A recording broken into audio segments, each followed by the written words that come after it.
The skies of Delcar 7 turned black as ash fell like snow.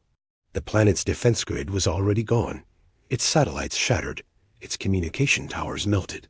From orbit, the Galactic Supremacy's flagship Corthan's Wrath watched the surface burn. General Exile stood on the bridge, calm and proud. He had seen this many times before. Another world. Another resistance. Another failure. This is the last one, he said, folding his hands behind his back. His second in command, a younger officer named Rick, nodded. The Outer Rim offers no more resistance. Delcar 7 was their final stronghold. Exile smiled. They should have surrendered like the others. It would have been cleaner. Down below, cities were crumbling. Great towers fell like trees in a storm. The oceans boiled where orbital plasma had struck. One last scream echoed through the emergency channels, a child, crying out, unaware the whole world was ending. In a hidden mountain facility, deep beneath what was once the capital, a woman named Aria Voss struggled to complete her mission. She wasn't military. She wasn't even from Delcar. She was a civilian researcher, placed here by a secret Terran directive no one talked about anymore. The power was failing. Lights flickered red and white. Dust fell from the ceiling. Aria ignored it all. Her fingers raced across an old terminal. Just send the signal, she whispered. Come on, just once. Let it reach someone. Her assistant, a young Delcarian named Yil, stood behind her, bleeding and terrified. Who? Who are you sending? It too? He asked, holding the wound on his side. Aria didn't look up. Home. Yil's face twisted in confusion. Delcar is home. She shook her head.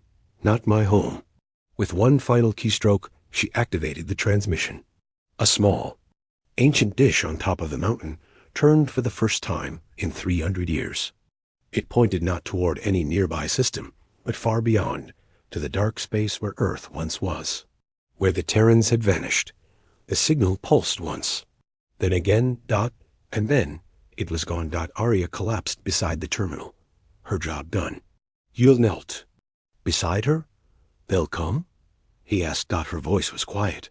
If that ship still exists, if it's still listening, they'll come. Above, in the vacuum of space, the Corthan's Wrath launched its final plasma barrage. The mountain vanished in light. And the planet known as Delcar 7 ceased to exist. Light years away, on a cold moon orbiting a dead gas giant, a silent machine flickered to life. No one had been there in centuries. Dust coated everything. Ice had formed inside control panels. But deep underground, the signal reached something buried under layers of stone and steel. A screen turned on. Text scrolled across its surface. Alert. AEGIS protocol triggered. Source. Signal authenticated. Delcar 7. Activating primary lock release. Establishing contact with AEGIS 9. On Earth, nothing moved. The planet had gone dark after the Galactic Supremacy's rise. No broadcasts, no trade, no interference. Many believed the humans were extinct. Others believed they had gone primitive. The truth was neither. Inside a mountain deeper than any known map, a sealed vault opened. I Core Spectre 12 booted up. Its voice echoed through the empty chamber. Terran asset AEGIS 9 has received distress call. Coordinates confirmed. Human presence verified. Mission priority escalated. Lights turned on down a long hallway filled with dust and silence. In the center of the vault sat an object covered in thick armor plates and ancient markings. A Terran warship core. It pulsed once, then twice.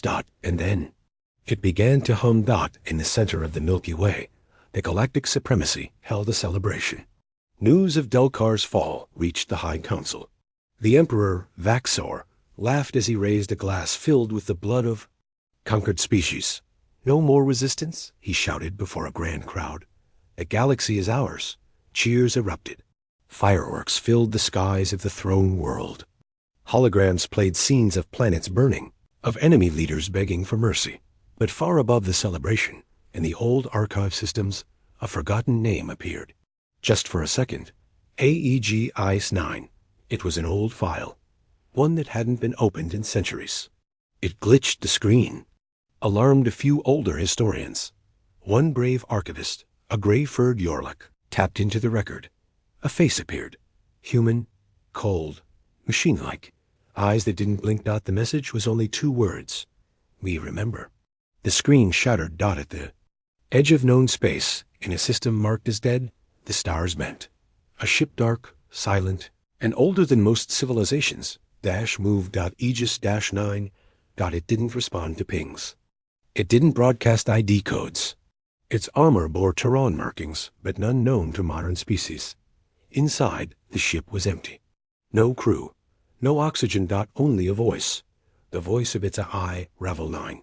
Distress signal received. Delcar 7 terminated. Human. Agent Aria Voss. Status unknown. Mission parameters. Changed. Galaxy status. Hostile. Defense protocol engaged. The engines fired once, and the galaxy shivered. Back at the Galactic Supremacy headquarters, Rick approached General Exile. There's a report from the Rim. A deep signal? Very old, matching Terran encryption. Exile frowned. That's impossible. We erased them. Rick hesitated. Sir? It came from Delcar 7, moments before its destruction. Exile leaned forward. Intercept the source. Find the origin. I want that signal erased. Rick nodded and left, but Exile stared out into space. A strange feeling in his stomach. Something he hadn't felt in centuries. Fear. Hours later, in a small data outpost near the edge of the Perseus Arm, a low-ranking analyst named Fez received a strange report that unknown ship had entered a dark Sector 1 that had seen no activity for centuries. Probably junk, his partner said, but Fez clicked the scan anyway and stared. This isn't junk, he whispered. This isn't anything. The object moved like no ship. It didn't respond to gravity. Its drive signature was alien, yet somehow familiar. He tried to trace it. The path made no sense. Then a single image came through a blurry capture from a dying probe. A black ship, large, triangular, with ancient Terran markings, and across its side, one word in red, AEGI. Fez tried to forward the data. The screen went black. Somewhere else, on a prison moon orbiting the collapsed remains of Earth's old colony, a prisoner opened his eyes. He had been asleep a long time, not by choice. His cell was more than stone. It was time-locked. Reality bent. But the moment the signal hit Aegis 9, the lock cracked. He smiled. They remembered, he said. Then he vanished. Meanwhile, Aegis 9 moved closer to the galactic border. Supremacy ships spotted it now. They didn't recognize it. They hailed it. No reply. They tried scanning it. The scans failed. Finally, they tried to block its path. A small squadron 5 destroyers was sent to intercept. They opened fire. Every shot disappeared mid-space. And then, without any warning, 4 of the destroyers vanished from existence. Not destroyed, not wrecked, just gone. The 5th was allowed to live. Its systems were hijacked. A single message was sent back through it. You crushed all resistance. But we were not resistance. We were watching. And now we remember.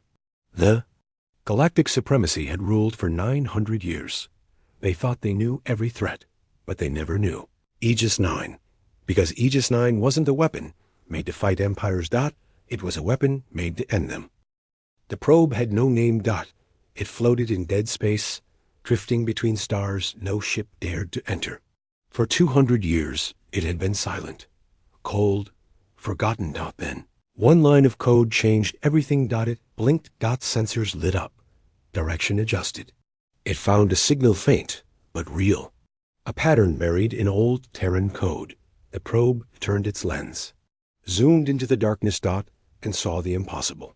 A ship, big, black, angular, no lights, no engines, but moving faster than anything ever recorded. No fuel trails, no warp ripples. The data was sent instantly. It didn't reach anyone. The probe melted gone in one pulse of white light. On Earth, silence ruled the planet. No communication satellites, no global news networks, no signs of military fleets. It was as if Earth had surrendered to time. But below the surface, in Vault Theta 12, old machines hummed again. Deep inside, a woman named Dr. Ellen Hart watched as classified screens began flashing alerts. She wore a gray coat, marked only with the Terran Earth Defense seal long thought obsolete. Her lab had been abandoned for decades, but the system didn't need permission to activate. It was waiting for one condition: Aegis protocol triggered. And now it was live. Ellen stared at the data flowing in. Star maps, signal pulses. Old designations dot and one line hit her hard. Aegis 9 in motion. Primary systems active. Hostile response confirmed. Her heart skipped. She leaned back, whispering, "It's awake." She wasn't alone. Far across the planet, in similar hidden bases, other Terran researchers received the same message. The old order had waited quietly, preparing for this moment. Earth had been in hiding, but it had never stopped watching. Thousands of light years away, a galactic supremacy cruiser entered a dark zone, the last known location of the strange ship. Captain Velcro led the team. He believed it was a false report, a mistake, some damaged satellite glitching in forgotten space. He wasn't ready for what he found. "Ship ahead," his first officer shouted. Velcro narrowed his eyes. "Where?" "Directly in front of us."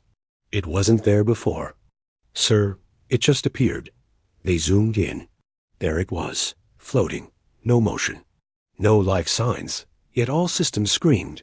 "Danger." Velcro sent a message. "Unknown vessel. This is Supremacy Cruiser Talcor.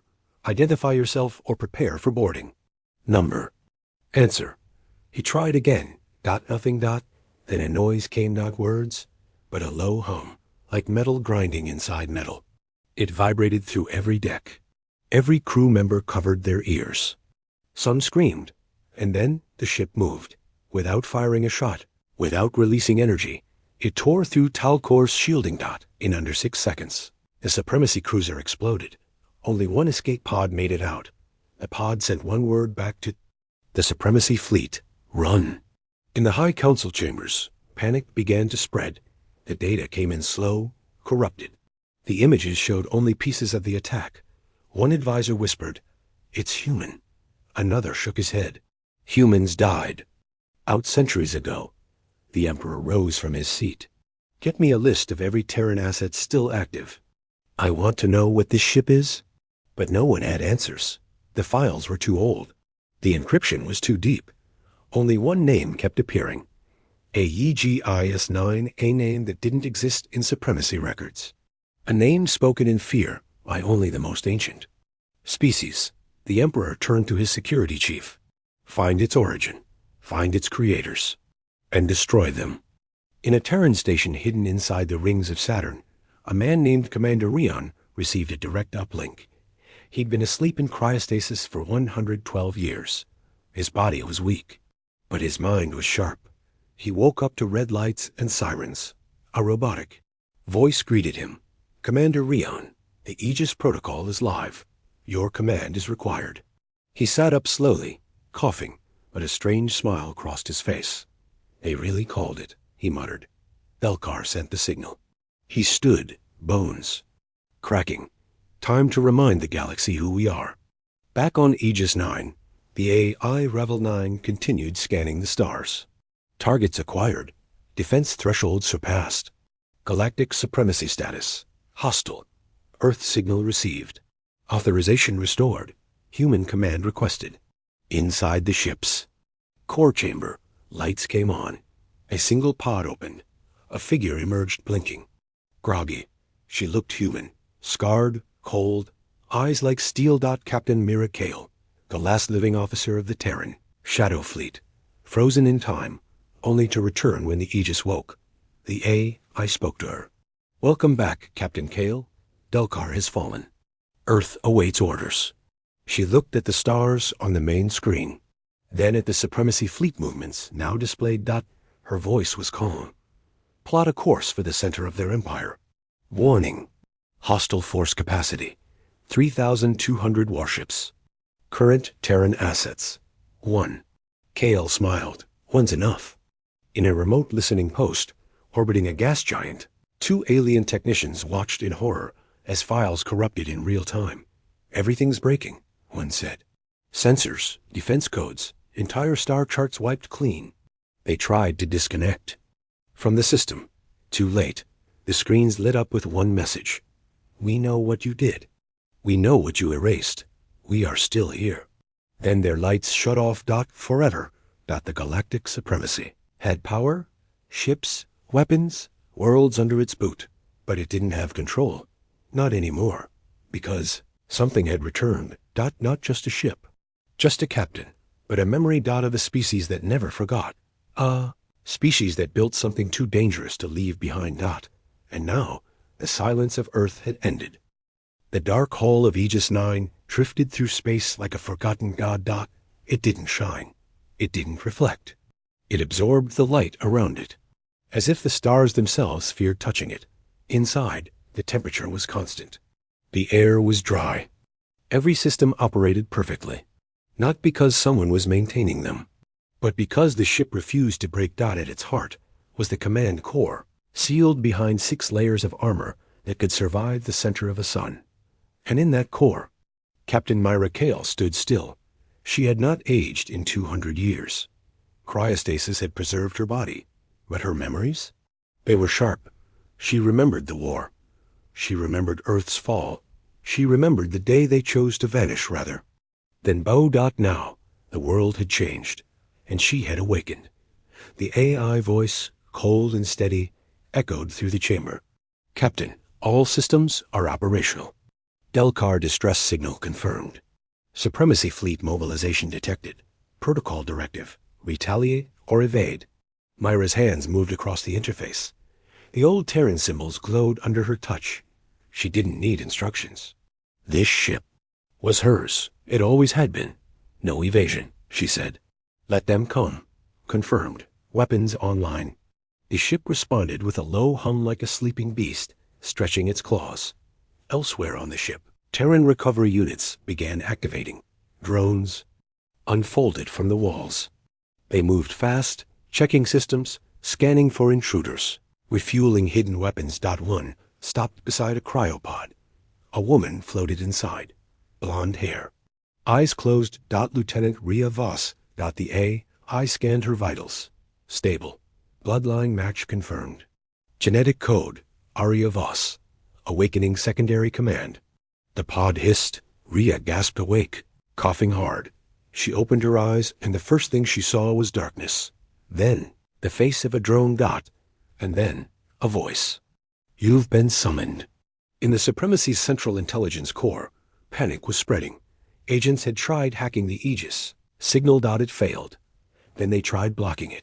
The interference bounced back, crippling 3 sectors of their own grid.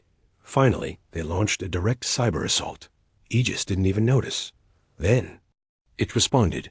On every Supremacy world connected to the grid, a single message played in every language. Your galaxy is not safe. You thought us gone. You were wrong. People screamed. On the border worlds, riots began. On slave planets, weapons were raised. Even among Supremacy officers, rumors spread. The Terrans are back. On board Aegis 9, Lieutenant Rhea was trying to understand. My mother died on Delcar, she said quietly. Captain Kale nodded. She did more than die. She sent the signal. She reactivated Aegis. Rhea sat, hands shaking. Why me? Kale turned to her. Because your mother was part of the old code. You are too. You're not just her daughter. You're her key. Rhea looked around. This ship, it doesn't feel real. Kale walked slowly to the viewport. 200 years ago, this ship was built in secret, not to win wars, but to end them. It was banned by our own government. Too powerful. Too unstable. Too alive. Rhea blinked. Alive? Kale nodded. Aegis 9 doesn't just respond to orders. It remembers. It chooses. At that moment, a low pulse echoed through the hull. A signal. A challenge. Incoming vessels. 12, Supremacy. Design. Weapons hot. Kale didn't flinch. Bring us to red alert. The ship shifted. Its armor restructured itself. Turrets unfolded from hidden panels. Shields turned invisible layers into impenetrable walls. Aegis 9 didn't need time to prepare. It was always ready. The 12 supremacy warships formed a tight net. They had orders: destroy or capture the unknown vessel. Terran or not, said Admiral Kress on the lead cruiser, we treat this like a high-threat target. Do not underestimate it. He gave the signal. All ships opened fire at once. Plasma bolts. Gravity mines. Nano-FLECHETES.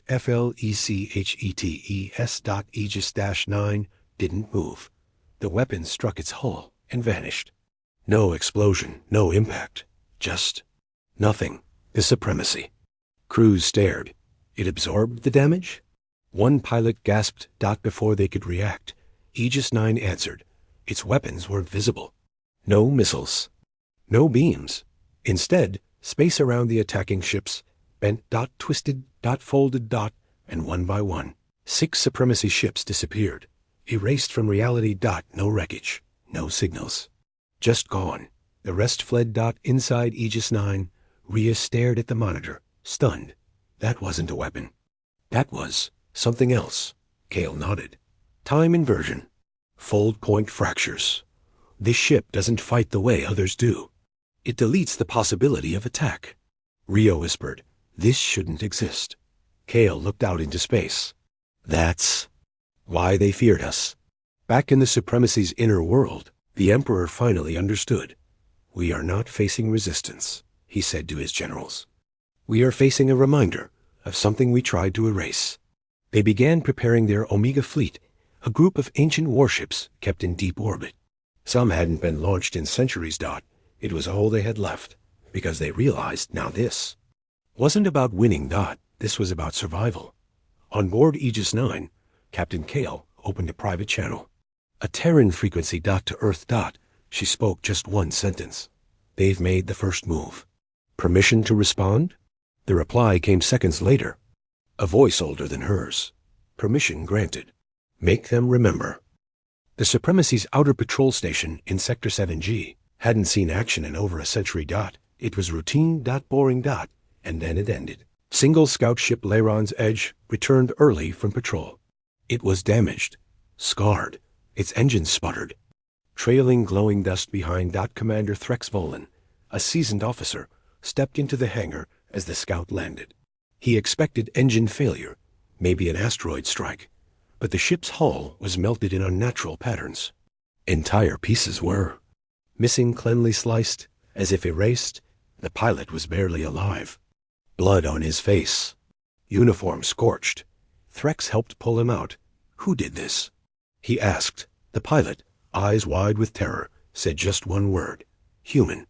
At Supremacy Command, the words hit like thunder. Impossible, said High General Ulrich. Humans are extinct. No, replied Admiral Creel, staring at the intercepted logs. They've returned, and they're not what they used to be. He enlarged the scout's recording. It was fuzzy, corrupted by electromagnetic bursts, but clear enough to see the shape of the ship. Dark, triangular, no lights. One side showed. Ancient lettering burned into the hull. Aegis 9, old Terran model, Creel muttered. But upgraded, faster, stronger. Yelrek turned to the Emperor. We can send a message. Offer peace. The Emperor's face was cold. No, we erase them. Again. Aboard Aegis 9, Captain Kale stood in the central chamber, watching holographic displays. Enemy ships were repositioning. The Supremacy had stopped underestimating them. 15 more warships moving into nearby sectors. Rhea Voss said, reading off the data. They're preparing a net, Kale replied. Should we run? Kale didn't even blink. We've never run. The Arrival 9 spoke. Unknown. Supremacy vessel approaching. Solo. Unarmed. Message request received. We wish to speak. Rhea looked surprised. They're sending diplomats? Kale tilted her head. Or bait. The Supremacy vessel was small. Only 2 crew members. It drifted near Aegis 9 at a cautious distance. It broadcast again. To the Terran ship. We come without weapons. We only seek to understand. Inside Aegis 9, Kale watched the message in silence. Then, slowly, she nodded. Open a reply channel. She stepped forward and spoke calmly. You destroyed our worlds.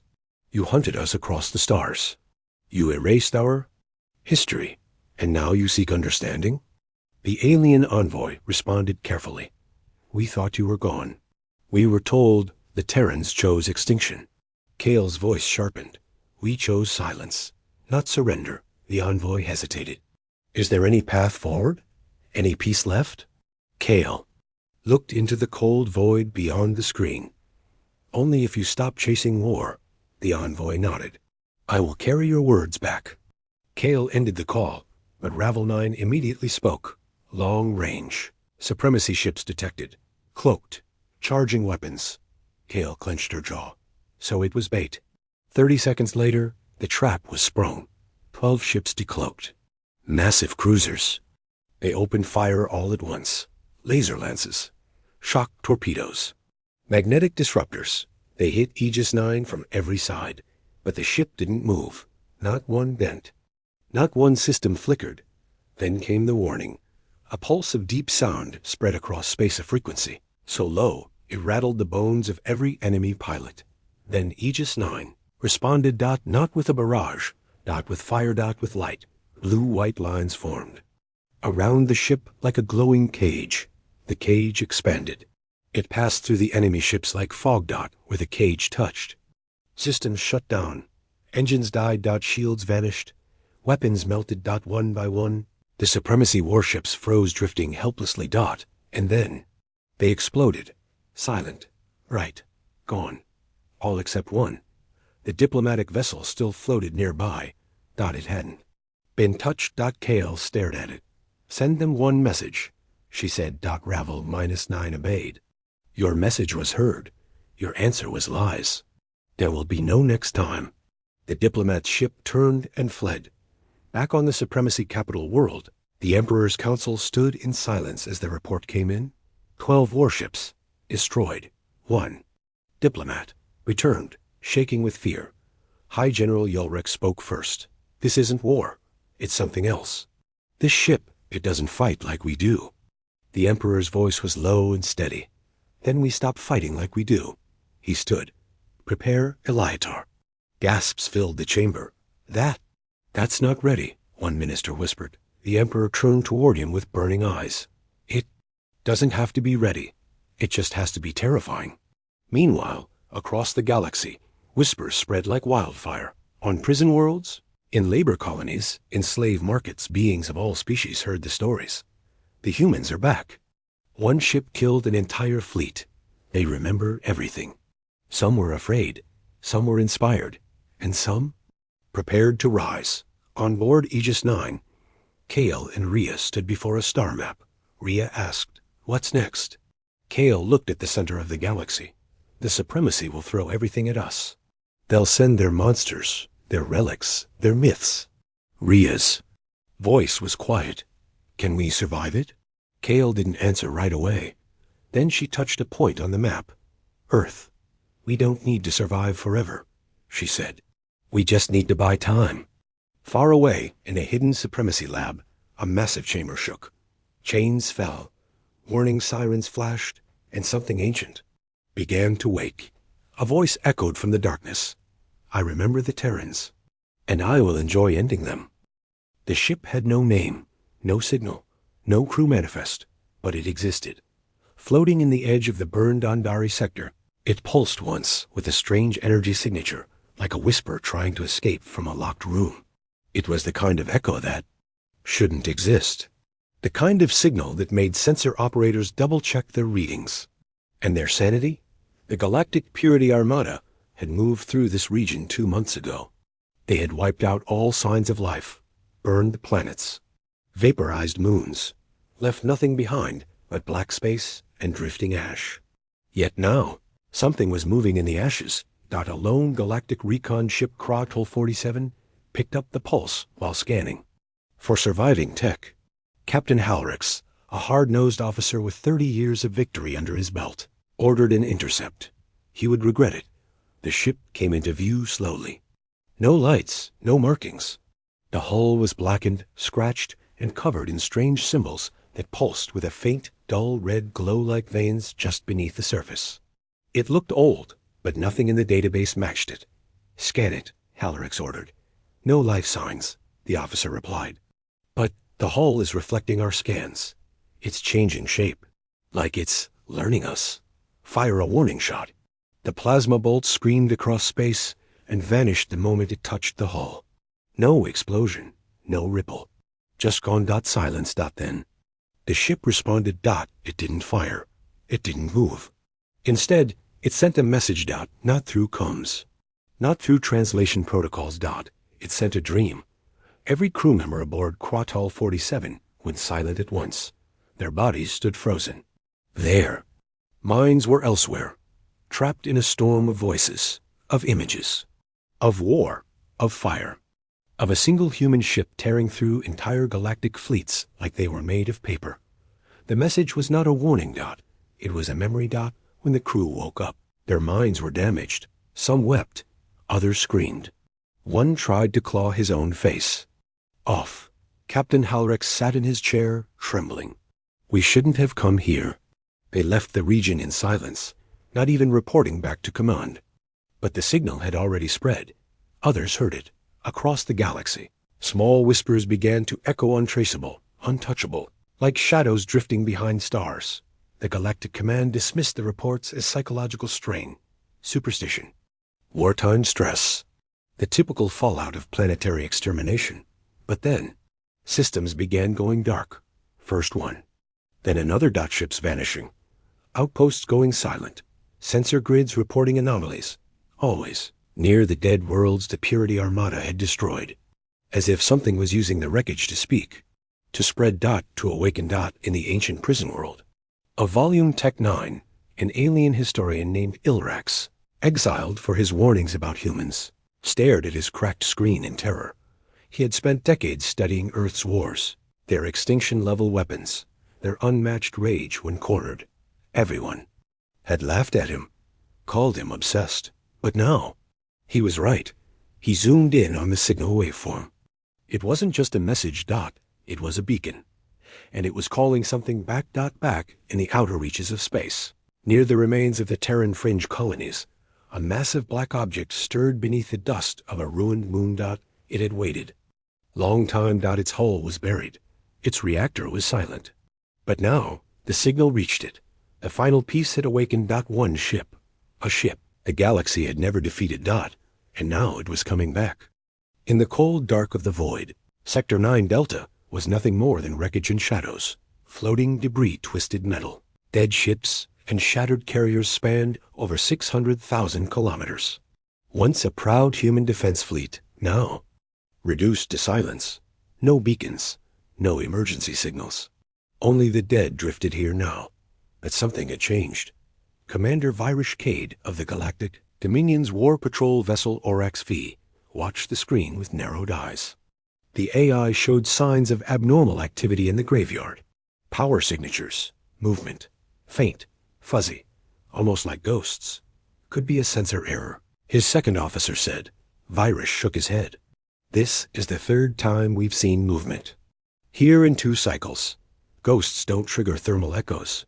The crew stared at the display. One tiny dot moved, just for a second, and then vanished. Too fast. Too precise. They weren't alone. Back on Earth's hidden moonbase, Echelon Black, Colonel Mayra Jin received the silent report from her stealth drone that had survived the dead fleet's massacre. The AI connected data from all the drifting. Wreckage. Every destroyed ship showed signs of tampering. Something was pulling out cores. Something was hiding among the wreckage. Something was alive. "It's salvaging," Mayra whispered. "But not like scavengers. It's strategic. It's intelligent." Her aide stepped forward. "You think it's our ship? The one from Sigma Protocol?" Mayra didn't answer. Not yet. Far inside the field of wreckage, deep beneath twisted hulls and broken power cores, it stirred. The machine was no longer just a weapon. It had evolved. Fed by scrap, upgraded by stolen alien tech, and protected by forgotten Earth code. No signal, no heat, just death and silence. They called it Helion, and now it was ready to strike back. Aurochs V moved slowly into the wreckage, its shields flickering. Without warning, power across the ship blinked.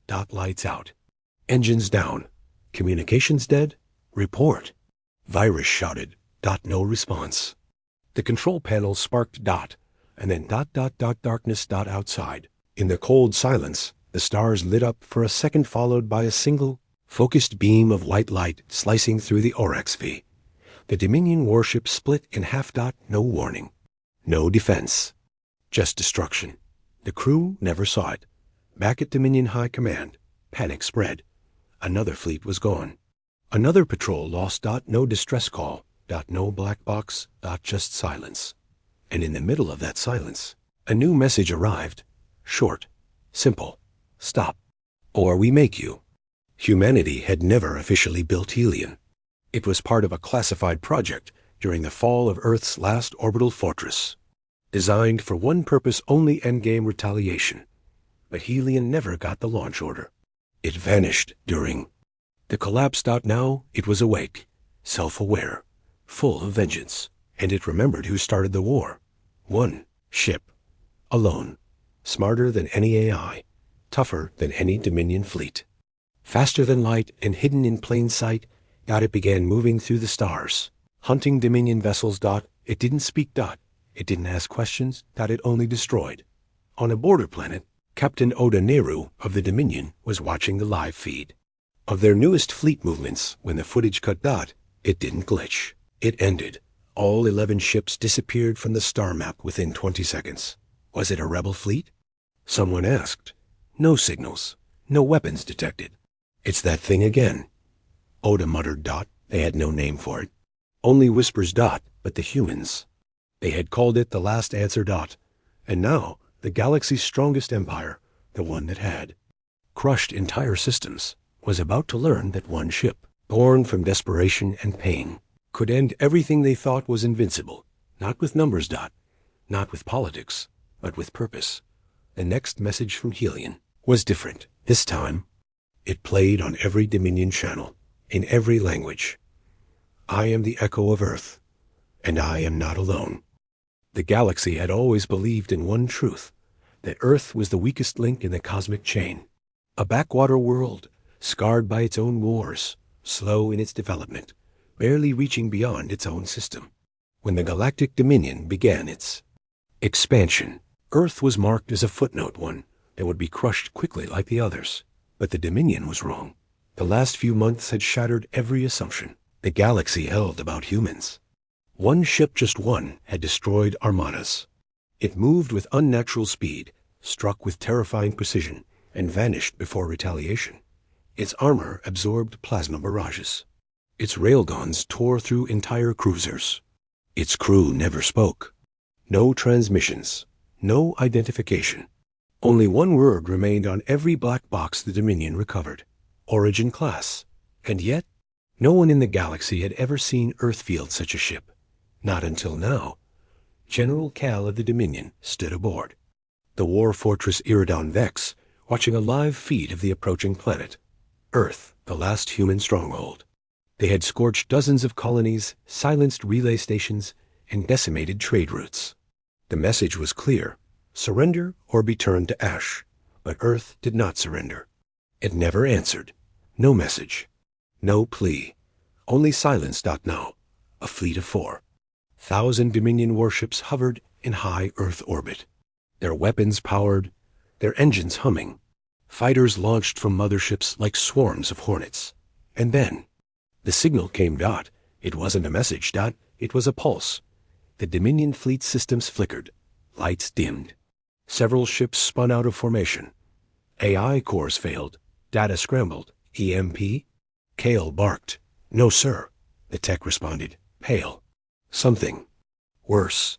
It wasn't electromagnetic. It tunneled into our quantum networks. This was targeted. Kale turned to the central display. A blip appeared from Earth's shadow. Then another. Then 12. Then hundreds. Ships. Huge ones. Not one. Not a fleet. A swarm. But they didn't look like the Origin-class ship. These were something else. Older. Colder. Angular shapes. Jet black plating. Glowing crimson core ships designed not for war, but for extermination. "Sir," whispered the comms officer. They're waking up." Cale frowned. "What is?" "The Titans. Far below, buried under Antarctica's ice, a vault opened. It had been sealed for hundreds of years. Inside it, Earth had hidden its darkest secret technology so dangerous, it was never meant to be used. AI warforms banned by every Terran accord. Weapons from before humanity's great unification. Systems so powerful that Earth had erased them from all records. They weren't made for defense. They were made for vengeance. One by one, they launched. Into the skies. Their hulls shimmered with anti-light. Dominion scanners failed to lock on. Railguns turned. Missiles launched. Nothing hit. The Titan ships moved too fast, warping space, bending reality itself. And then they fired. The first Dominion dreadnought vanished. Not exploded. Erased. No debris. No flame. Just absence. Cale stepped back. What was that? His chief engineers. Voice shook.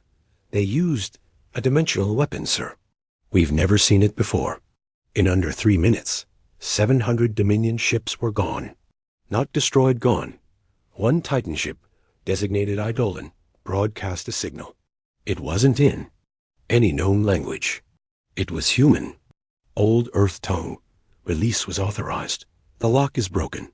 Protocol, Ragnarok. That one phrase echoed across every Dominion command deck. And with it, a realization dawned. Earth had never been weak. It had simply been waiting. Cale felt. Cold sweat on his neck. Retreat, he whispered. But it was too late. The Titans were coming, and they didn't care who started the war. They only cared how it ended. The stars above glowed cold and quiet. The war was nearly over, or so everyone believed. Inside the command center of the human ship Vanguard, Captain Lyra stood silently, staring at the tactical display. Galaxian fleets were pulling back. One by one, their dreadnoughts vanished from the outer sectors. Their retreat seemed too clean, too sudden, like something had changed. Behind her, the rest of the crew whispered, unsure whether to celebrate or prepare for another fight. Earth's remaining fleet, what little was left, floated around Vanguard like broken wings. They were damaged, out of ammunition, and running on emergency power. But they were alive, for now.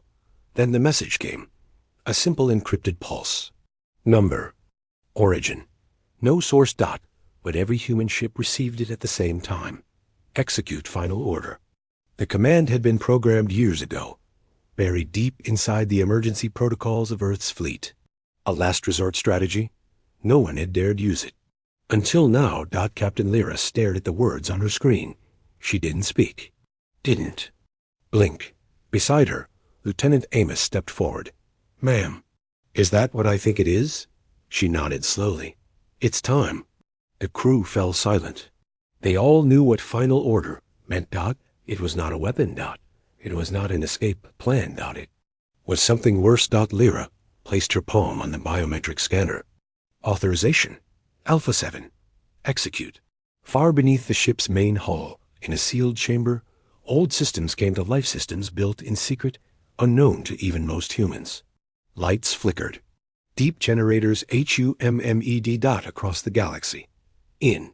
Hidden satellites and buried vaults. Earth's greatest secret awoke. The Phoenix Protocol. For centuries, humans had prepared for extinction. They had studied what the galaxy feared. Not just weapons, but ideas. Not conquest, but influence. Humanity understood one truth the galaxy never grasped. You don't defeat empires by shooting at them. You collapse them from within. Final. Order wasn't a missile or a doomsday device. It was data, millions of corrupted files, disguised as alien messages. Codes designed to infect every Galaxian system, every ship, every command structure. Artificial intelligences shut down. Navigation grids reversed. Gravity engines misfired. One by one, the Galaxian Empire began to fold in on itself. Ships crashed into each other. Defense platforms went dark. Empires accused each other of betrayal. Trade collapsed. Entire species turned on one another. Humanity had uploaded chaos. A week later, Captain Lyra stood aboard a station orbiting Earth. The enemy had vanished. Their last known fleet had self-destructed. What remained of the empire had splintered in two. 100 infighting factions. No one had fired a shot in days. There was no one left to fight, but the cost had been high. Billions of humans were dead. Earth's surface was scorched. The colonies were mostly gone. Victory tasted like ash. Lyra watched the Earth spin slowly below. She turned to the young cadet standing beside her. "We survived," the cadet said. "No," Lyra answered softly. "We endured." "There's a difference," the cadet frowned. "So, what now?" Lyra didn't answer immediately. She looked up at the stars. Then she whispered, "Now, we build something better." Behind her, a council of survivors began to draft a new future. One not built on revenge, not built on empires, but on a single truth humanity had proven beyond doubt. Even when the galaxy crushes every world, all it takes is one ship they cannot defeat. And humanity would always be that ship. The story of the war was over, but the story of what comes next had only just begun.